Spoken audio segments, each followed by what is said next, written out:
Bonsoir. Je vais commencer par vous expliquer comment utiliser les différents outils pour construire un avion découpé au fil chaud pour envoyer à la machine CNC. Pour cela, je vais utiliser un logiciel de dessin gratuit. AutoCAD est assez cher. DriveSight est gratuit et est aussi puissant. J'ai choisi le zéro comme exemple. Je vais mettre en arrière-fond l'image de cet avion. Donc je vais chercher Fichier, Référence. Ici, j'ai mon image. Je l'ouvre.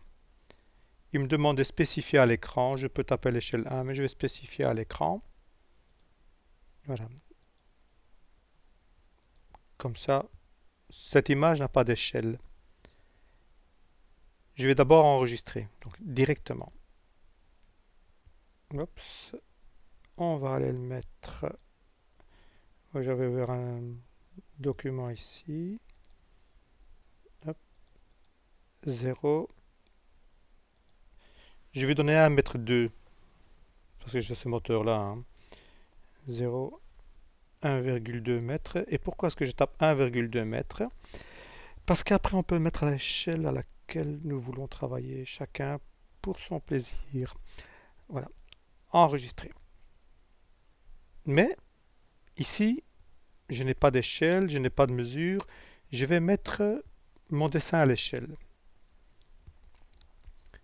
Pour ce faire, je vais me donner une référence qui est une ligne. Hein. Je prends une ligne, je tape ortho pour tracer des verticales et des horizontales. Voilà, j'ai cliqué là et en bas de l'écran ici il me demande de rentrer le point suivant. Ce point suivant, je vais le taper au clavier. 1200 mm. Je travaille en millimètres.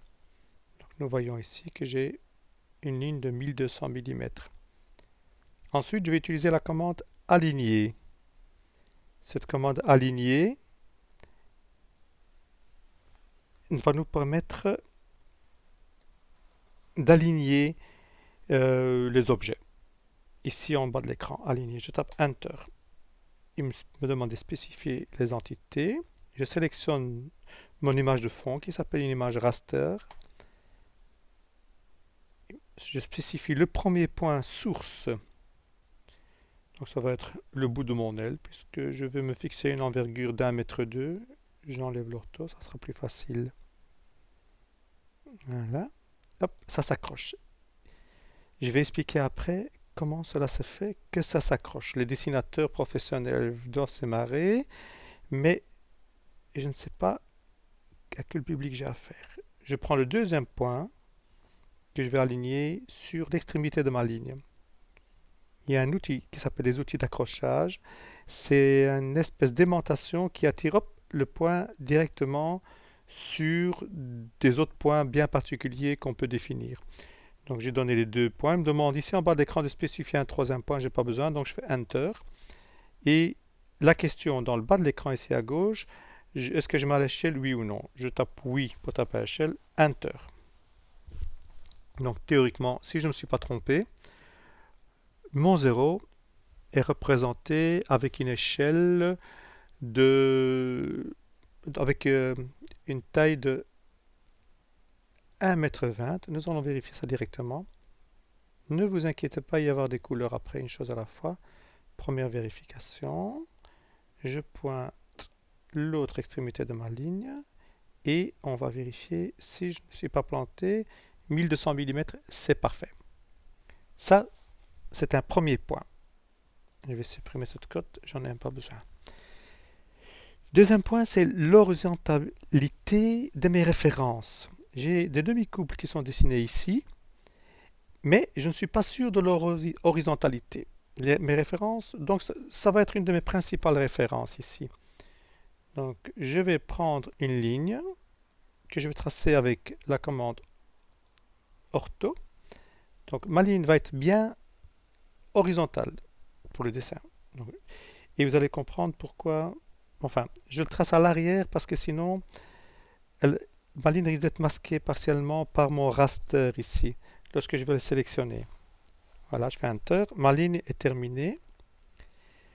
Pour vous montrer que le dessin n'est pas tout à fait horizontal, j'enlève l'ortho et vous allez voir, je vais cliquer ici au début, je clique là à la fin et qu'est-ce qu'on voit? J'ai des petits escaliers, des petites marches. Donc c'est pas tout à fait droit. Je supprime cette ligne, je n'en ai pas besoin.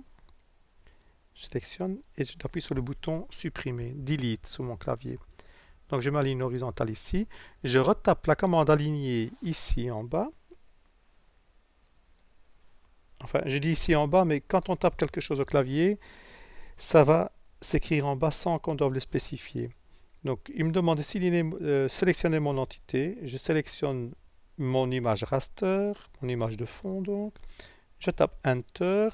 Il me demande de spécifier le premier point, exactement comme tout à l'heure quand on avait... Et je viens ici me fixer très précisément, en chipotant au quart de millième de dixième de poil là. Mais quitte à le faire, le logiciel le permet, je le fais. Voilà, ça prend pas plus de temps. J'insiste, hein, euh, j'accorde beaucoup d'importance au début du dessin. Euh, voilà, je sélectionne deuxième point, je fais Enter. Il me demande si je mets à l'échelle, mais dans ce cas-ci, je dis non, puisque j'ai déjà mis le dessin à l'échelle. Donc je tape non, Enter. Et là, que voit-on? Voilà, il s'est aligné sur cette ligne. Oui, voilà, hop, on supprime. Je n'ai plus besoin de ces références-là. Okay. Deuxième chose maintenant, c'est de créer un calque. Mon calque est soi-disant droit, il ne l'est pas, je vous assure, il y a beaucoup d'imperfections. Donc ici je suis bien horizontal, mais on va bien voir qu'après mes verticales ici ne le sont sûrement pas. Mais nous allons nous occuper de ça après. Je vais créer un calque. Un calque pour les dessinateurs traditionnels avec du papier et l'encre, c'est des feuilles transparentes ou semi-transparentes qu'on superposait les unes sur les autres pour différentes parties du dessin ou de l'élément à dessiner. Donc ici, j'ai cliqué là, il m'ouvre mon calque, j'ouvre un nouveau calque. Il y a un calque par défaut, hein. Celui-là, on ne sait pas l'enlever, il reste toujours là.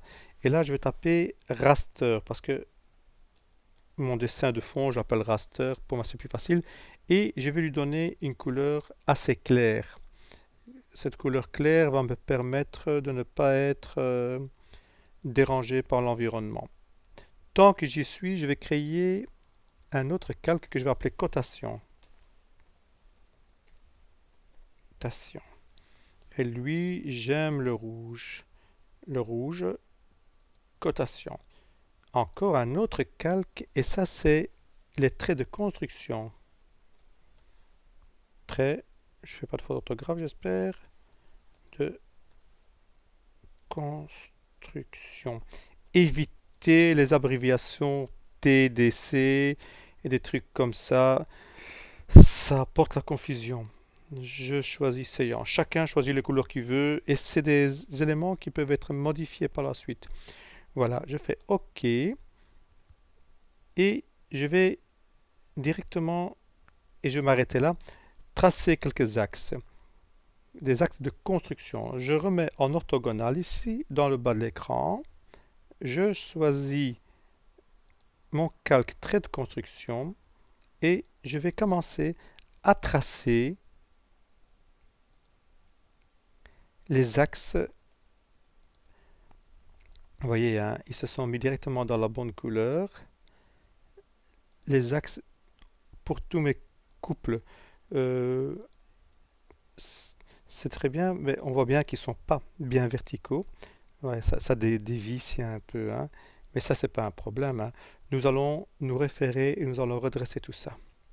Donc je vais arrêter là. Ainsi, le temps que je fasse ça, c'est pas très amusant de regarder faire